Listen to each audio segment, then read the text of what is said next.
Hello student, good morning all बेटा। कैसे आप सभी? आई होप आप सभी बहुत अच्छे होंगे और अच्छे से हॉलीडे एंजॉय कर रहे हैं, लेकिन उसके साथ साथ आप सभी को पढ़ना भी है।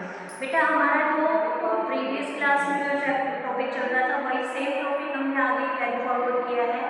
हमारा जो टॉपिक चल रहा था वो आयनाइजेशन एंथैल्पी से रिलेटेड चल रहा था। आयनाइजेशन एंथैल्पी हमारी चल रही थी।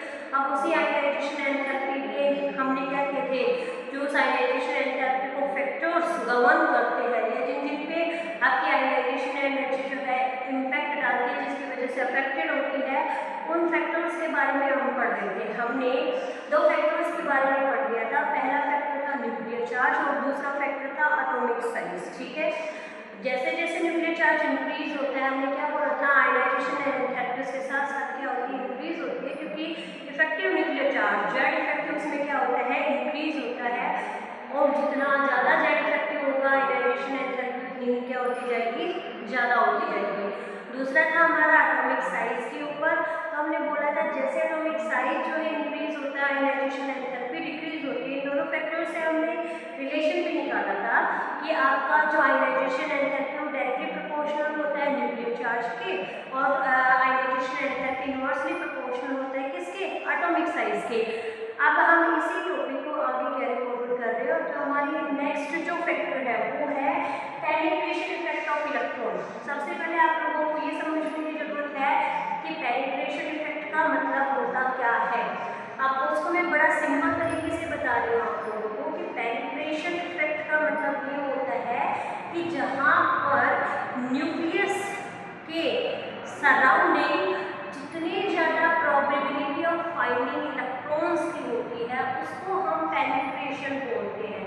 दिस मीन्स दैट न्यूक्लियस के जितने पास जो आपका ऑर्बिटल होगा उसमें उतना ही ज़्यादा इलेक्ट्रॉन्स की प्रोबेबिलिटी उतनी ही क्या रहेगी, ज़्यादा रहेगी, और उसका पेनिट्रेशन उतना ही क्या रहेगा, ज़्यादा रहेगा। ठीक है, तो एज सच आपको पता है कि आपके सबसे न्यूक्लियस के नज़दीक होती है s orbital, then p, then d and then f orbital. अब जैसे ही आप क्या करोगे, आप s orbital, p orbital, d orbital, f orbitals में पेनिट्रेशन के बारे में पता लगाओगे तो आपको पता है, अभी हमने बताया है कि पेनिट्रेशन होता क्या है, न्यूक्लियस के सबसे नज़दीक प्रोबेबिलिटी ऑफ फाइंडिंग इलेक्ट्रॉन जिस ऑर्बिटल में होगा वो, या प्रोबेबिलिटी ऑफ फाइंडिंग इलेक्ट्रॉन सबसे ज़्यादा जिस जगह पे होगा उसको हम पेनिट्रेशन बोलते हैं। ठीक है, तो इस हिसाब से एस ऑर्बिटल सबसे नज़दीक है, तो हम बोल सकते हैं ना कि एक शेल के अंदर, एक ही शेल में, जैसे एक ही शेल का एस है, जैसे हमने मान लिया कि हमारे पास जो है फिफ्थ शेल है, फिफ्थ शेल में आपको पता है एस ऑर्बिटल भी होगा, पी ऑर्बिटल भी लाई करेगा, एफ ऑर्बिटल और डी ऑर्बिटल, ये सारे ऑर्बिटल लाई करेंगे। तो अगर यहाँ पर हम पेनिट्रेशन बोले तो 5s का पेनिट्रेशन ज़्यादा होगा, किससे, 5p से, देन 5d का, और 5f का पेनिट्रेशन सबसे कम रहेगा, क्योंकि न्यूक्लियस से सबसे ज़्यादा दूर वही रहेगा। तो इलेक्ट्रॉन्स का जो अट्रैक्शन है आप ये बोल सकते हो कि वहाँ पे इतना नहीं बनेगा, तो प्रोबेबिलिटी ऑफ फाइंडिंग इलेक्ट्रॉन हम पता भी नहीं लगा पाएंगे कि वहाँ पे इलेक्ट्रॉन है कहाँ पे, तो उसी को ही पेनिट्रेशन बोलते हैं। अब इसी को ही हम देख लेते हैं कि हमने क्या इसके अंदर मेंशन किया हुआ है। देखना, इसमें लिखा है काइनेटिक जो ionization energy increases as the penetration effect of the electron increases. तो सीधा सीधा ये बोला है कि पेनिट्रेशन इफेक्ट अगर बढ़ेगा तो आपकी आयनाइजेशन एनर्जी भी बढ़ेगी। Ionization energy increases with penetration. ठीक है, तो जितना ज़्यादा पेनिट्रेशन होगा उतनी ही ज़्यादा क्या होगी, आयनाइजेशन एनर्जी होगी। ठीक है, अब इसमें क्या बोला है, electron of s orbital has the maximum probability of being found near the nucleus just within the shell. अब ये बोला है कि जो एस ऑर्बिटल होता है वो सबसे नज़दीक होता है, तो उसमें प्रोबेबिलिटी ऑफ फाइंडिंग में इलेक्ट्रॉन्स होते हैं न्यूक्लियस के टुवर्ड्स में उतने ही ज़्यादा होते हैं। तो एक सेल के अंदर पेनिट्रेशन का ऑर्डर क्या हो जाएगा, एस का सबसे ज़्यादा, पी का, फिर डी का, फिर एफ का। इसको हम एक एग्जाम्पल से समझते हैं। एग्जाम्पल हमने लिया है एल्यूमिनियम और मैग्नीशियम। ठीक है, आपको पता है एल्यूमिनियम 13 पोजीशन पे लाई करती है, मैग्नीशियम 12 पे लाई करता है। अगर हम उनका इलेक्ट्रॉनिक कॉन्फ़िगरेशन देखें तो एल्यूमिनियम का इलेक्ट्रॉनिक कॉन्फ़िगरेशन होता है 1s2 2s2 2p6 3s2 3p1। और आपको पता है आयनाइजेशन एनर्जी हम हमेशा लास्ट म्यूचुअली बाउंड इलेक्ट्रॉन भी निकालते हैं। ठीक है, मैग्नीशियम के निकालते हैं अगर इलेक्ट्रॉनिक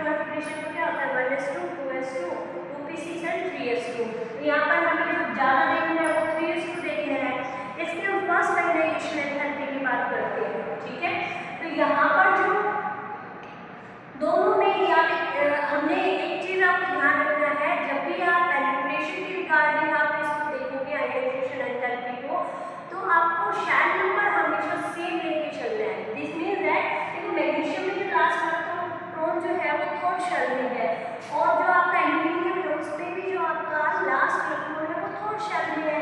समझ में आ गया? ये मतलब जो पेनिट्रेशन इफेक्ट आपको देखना होगा तो हमेशा सेम आपके शेल के ऑर्बिटल्स के बारे में देखना पड़ेगा। अब यहाँ पर इसमें है कौन सी थर्ड शेल तो है, लेकिन ऑर्बिटल इसमें एस है और इसमें है पी ऑर्बिटल, ठीक है। और अभी हमने पढ़ा है पेनिट्रेशन के बारे में, और penetration same orbitals same shell के ऑर्बिटल्स में पेनिट्रेशन सबसे ज्यादा होता है एस का। तो दिस मीन्स दैट क्या कि आपका पेनिट्रेशन के साथ आयोनाइजेशन एंथैल्पी बढ़ती है। तो एस और पी में से पेनिट्रेशन किसका ज्यादा है भाई? एस का ज्यादा है। और अगर एस का ज्यादा है तो सीधी सीधी बात है आयोनाइजेशन एंथैल्पी भी किसकी ज्यादा होगी? आपके एस वाले में। और एस वाला है किसका? मैग्नीशियम का। तो in this case we can say that हम बोल सकते हैं कि फर्स्ट आयोनाइजेशन एंथैल्पी किसकी ज्यादा है? मैग्नीशियम की ज्यादा है। किससे? एल्यूमिनियम से। समझ में आ गया होगा आप लोगों को पेनिट्रेशन इफेक्ट के बारे में। देखो बेटा सीधी सीधी पेनिट्रेशन को अगर आपको देखना है तो सबसे पहले आप शेल देखो कि पहली शेल है, दूसरी शेल है, तीसरी शेल है, चौथी शेल है, पांचवी शेल है। आपके जितने भी आपके क्या हो, आपके कितने भी एटम्स हो, सभी में आपको शेल सेम लेके चलनी है, ठीक है। नेक्स्ट आपको ये देखना है, आपको इतना तो पता चल ही गया है कि पेनिट्रेशन सबसे ज्यादा ऐसे ऑर्बिटल में होता है पी में, डी में, एंड देन सबसे कम होता है एफ ऑर्बिटल में, ठीक है। तो अगर आपका यहाँ पर हम देखते हैं कि मैग्नीशियम के अंदर जो आपका में 3s है ना, और यहाँ पे है 3p। आपको पता है ऐसे ऑर्बिटल का जो पेनिट्रेशन इफेक्ट है वो ज़्यादा रहेगा, तो इस वजह से यहाँ पर जो आयोनाइजेशन एंथैल्पी है वो किसकी ज़्यादा होगी? मैग्नीशियम की ज़्यादा होगी। किसके कंपैरिजन में? एल्यूमिनियम के कंपैरिजन में, ठीक है। जो हमारा नेक्स्ट फैक्टर है और इम्पोर्टेंट फैक्टर है जिसके वजह से आपकी ग्रुप जो आपका पीरियड सेकंड है उसके अंदर कुछ चेंजमेंट आए हैं आयोनाइजेशन एंथैल्पी को लेके, वो हम देखेंगे। देखो हाफ फील्ड और फुली फील्ड कॉन्फ़िगरेशन के बारे में मैंने आप सभी को बहुत अच्छे से बताया था कि आपके ऑर्बिटल्स होते हैं, जैसे पी ऑर्बिटल है, डी ऑर्बिटल है, एफ ऑर्बिटल है। आपको पता है पी ऑर्बिटल में मैक्सिमम 6 इलेक्ट्रॉन आ सकते हैं, ठीक है। आपके डी इलेक्ट्रॉन में मैक्सिमम जो डी ऑर्बिटल है उसके अंदर मैक्सिमम 10 इलेक्ट्रॉन फिल कर सकते हैं हम लोग, और एफ के अंदर 14 इलेक्ट्रॉन मैक्सिमम आते हैं, ठीक है। फुली फिल्ड का मतलब ये है कि उसके अंदर 6 आते हैं तो कम्प्लीटली 6 भरे हैं, 10 के अंदर डी के अंदर 10 इलेक्ट्रॉन्स आते हैं तो उसमें 10 कम्प्लीटली फिलअप है, एंड एफ में 14 आते हैं तो 14 कम्प्लीटली फिलअप है। ये तो इसको बोलते हैं कंप्लीट फील्ड जो कॉन्फ़िगरेशन होता है। तो और हाफ फील्ड की हम बात करें तो हाफ फील्ड क्या होता है? जैसे पी में मैक्सिमम आपके 6 आ सकते हैं, हाफ क्या हो गया? 3 ऑर्बिटल। जब 3 ऑर्बिटल प्रेजेंट होता है तो पी को बोलते हैं पी का हाफ फील्ड होता है। और हाफ फील्ड और फुली फील्ड कॉन्फ़िगरेशन बाकी कॉन्फ़िगरेशन से क्या होते हैं? ज़्यादा स्टेबल होते हैं एनर्जी के फॉर्म में।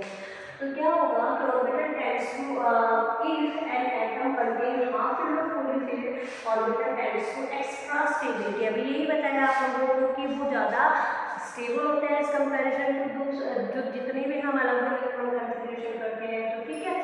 और आपको ये भी पता है कि जितना ज़्यादा स्टेबल मॉलिक्यूल होगा वो अपना इलेक्ट्रॉन नहीं चाहेगा कहीं पे भी क्या करना, रिमूव करना, ठीक है। तो हमें उतनी एनर्जी लगानी पड़ेगी, जितनी एनर्जी हमें लगानी पड़ेगी उतनी ही ज़्यादा आपकी आयोनाइजेशन एंथैल्पी क्या होगी? इंक्रीज होगी।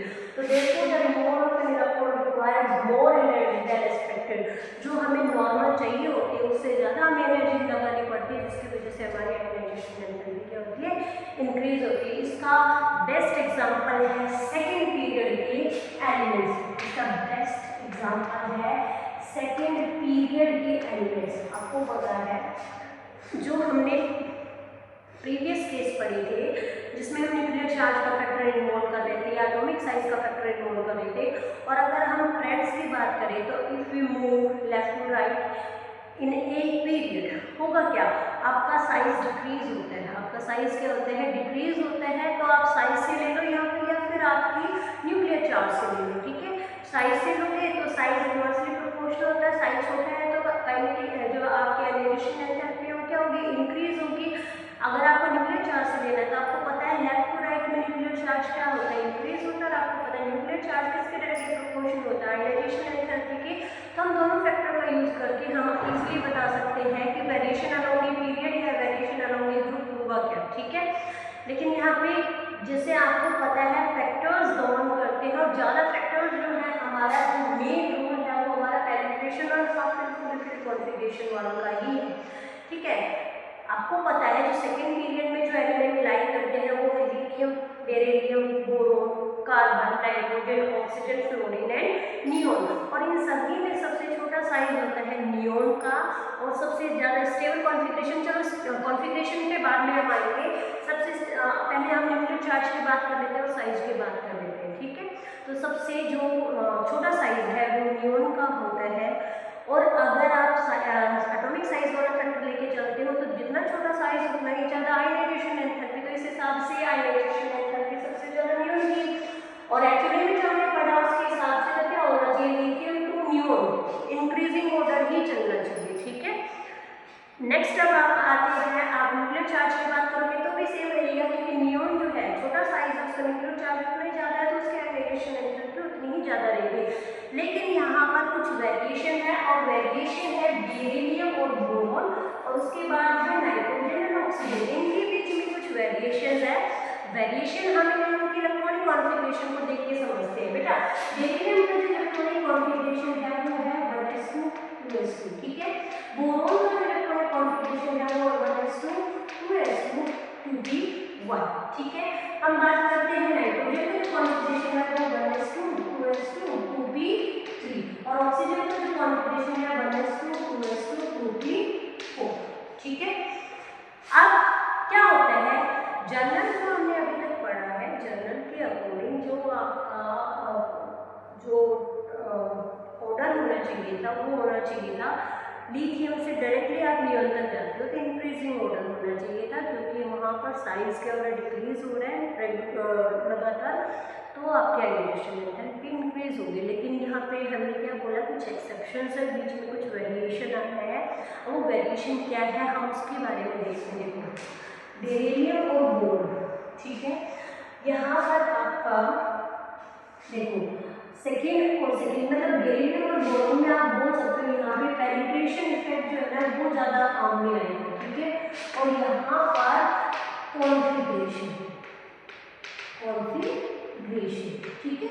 बेरिलियम और बोरोन में पेनिट्रेशन इफेक्ट ज़्यादा इम्पैक्ट करेगा, और नाइट्रोजन और ऑक्सीजन में हाफ फील्ड वाला जो कॉन्फ़िगरेशन का जो पॉइंट है वो ज़्यादा इम्पैक्ट करेगा। देखो लिथियम बिल्कुल सही है, लिथियम के बाद बेरिलियम होना था, फिर बोरोन होना था, फिर कार्बन होना था, फिर नाइट्रोजन, फिर ऑक्सीजन, फिर फ्लोरीन और फिर नियोन। लेकिन होता क्या है, लिथियम के बाद बोरोन होता है, और बोरोन से ज़्यादा होती है बेरिलियम की। कारण है पेनिट्रेशन, दोनों ही सेकेंड शेल में लाइन कर रहे हैं, लेकिन आपको पता है पेनिट्रेशन किसका ज़्यादा है, एस का पेनिट्रेशन ज़्यादा होता है, तो उसकी जो आयनाइजेशन एंथैल्पी वो भी क्या होगी, ज़्यादा। तो ये वाला आपको मेरे हिसाब से समझ में आ गया होगा वेरिएशन क्यों आया है। होना था बेरिलियम का, वहाँ होना था हम बेरिलियम का, लेकिन बेरिलियम का बोरोन से क्या है ज़्यादा है।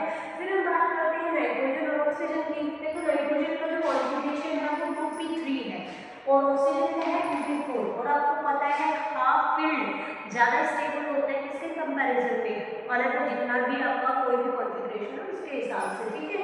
तो होना था किसका, ऑक्सीजन का ज़्यादा, लेकिन होगा किसका, नाइट्रोजन का ज़्यादा, बिकॉज इसमें हाफ फील्ड कॉन्फ़िगरेशन है।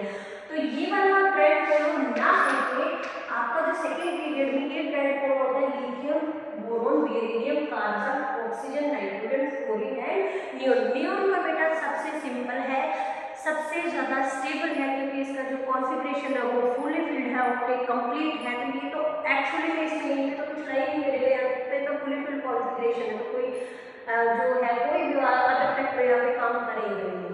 आई होप आप सभी को ये क्लास अच्छे से समझ में आ गई होगी बेटा। इस पे जो है आपकी जो बुक है उसके अंदर कुछ न्यूमेरिकल्स हैं, आपको इस टॉपिक के ऊपर बेस्ड न्यूमेरिकल आपको सोल्व करने हैं, और कुछ भी क्वेरी हो तो आप मेरे से डायरेक्ट पूछ सकते हैं।